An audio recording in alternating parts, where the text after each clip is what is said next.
So on Juneteenth, or maybe the day after, I counted a Choosy Beggars post about someone trying to cash in on their racialized identity. And when I went into the post, the comments were racist and whatnot. And it got me thinking, right? Because obviously, you probably think I probably went in because there was very few comments overall. Excuse me, very few comments, and I just decided that this is a battle I'm not going to fight. And the main message of this video is that a minority doing something bad is not an excuse to be racist. What you have to realize is that first of all, we're not a hive mind. I am not responsible for the actions of somebody in another state. I'm not even responsible for another minority in my own city. If I don't know them, I had no interaction with them, I didn't influence them or any sort of way, I'm not responsible for them just because of our further negative actions, just because we share a racialized identity. All right. And I noticed that this tends to filter in all sorts of media where a minority, whenever a minority has visible flaws in their personality, they're sort of looked down upon. And depending on the context, they may get attacked with racist attacks. But I noticed that in someone who belongs to the racialized majority, that those flaws are labeled as nuance, rounding them out as a person.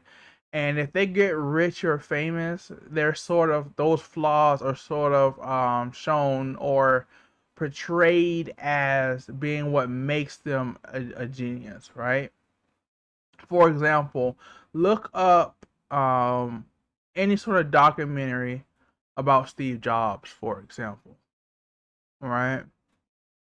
And I remember some maybe midway into Reddit's lifespan or history, we would get I would see posts of minorities doing something bad, performing a crime, or getting something involved negatively, and I would go into the comments and I would see individuals go in and apologize, for what they did, because the only, and with the only common factor between those two individuals being basically their racialized identity, right?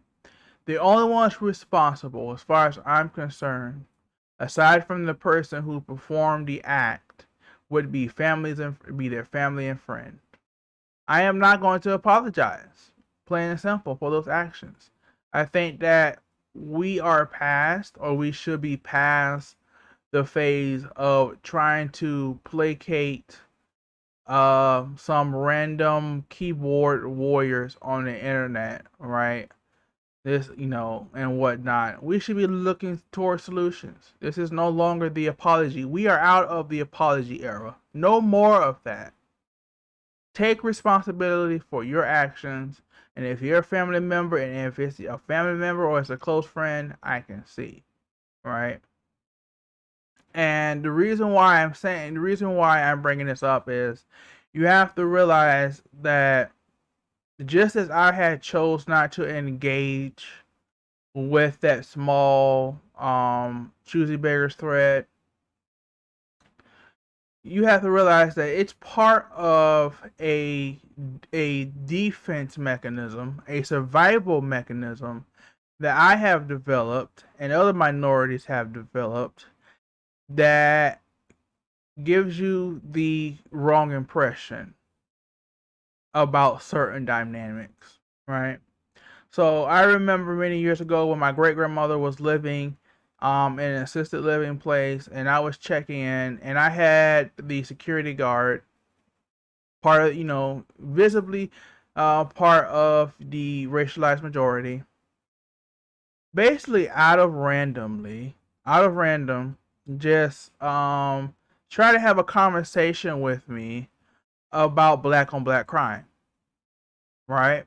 Now, I don't have, as of this recording, I don't have a rap sheet.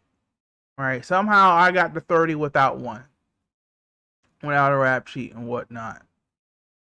And maybe that's a bad way of saying it, right? This with me portraying somehow that it should be normal that I, as a racialized minority, should have a rap sheet. But there was nothing indicating that should have indicated to him that I was somehow an expert in that type of field, right? And of course, because he looked at my skin color and he assumed that somehow I was a walking encyclopedia on this type of stuff, and so my I had one or two choices because it was aggravating to me. I could either snap at him, right, and this was going through my head. Obviously, there's always more than two options. But when you're in the heat of the moment, it is what it is.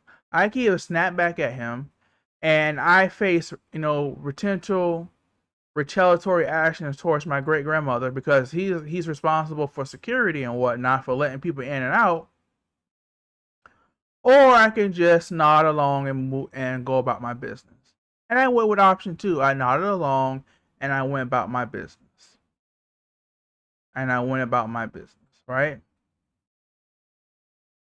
And you may see this happen in other contexts, such as maybe you're hanging out with your not your racial minority friends, and you're using certain words, right? And they approve of it.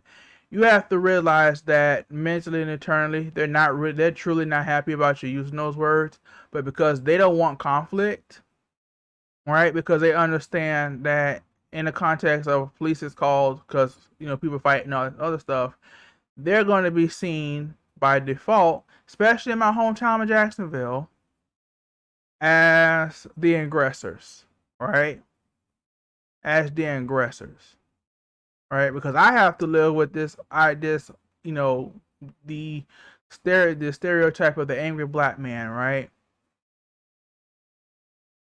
So you have to understand that not only are we not a hive mind, and we're not responsible for another person's actions just because we are of a similar or same ethnic group, regardless of distance.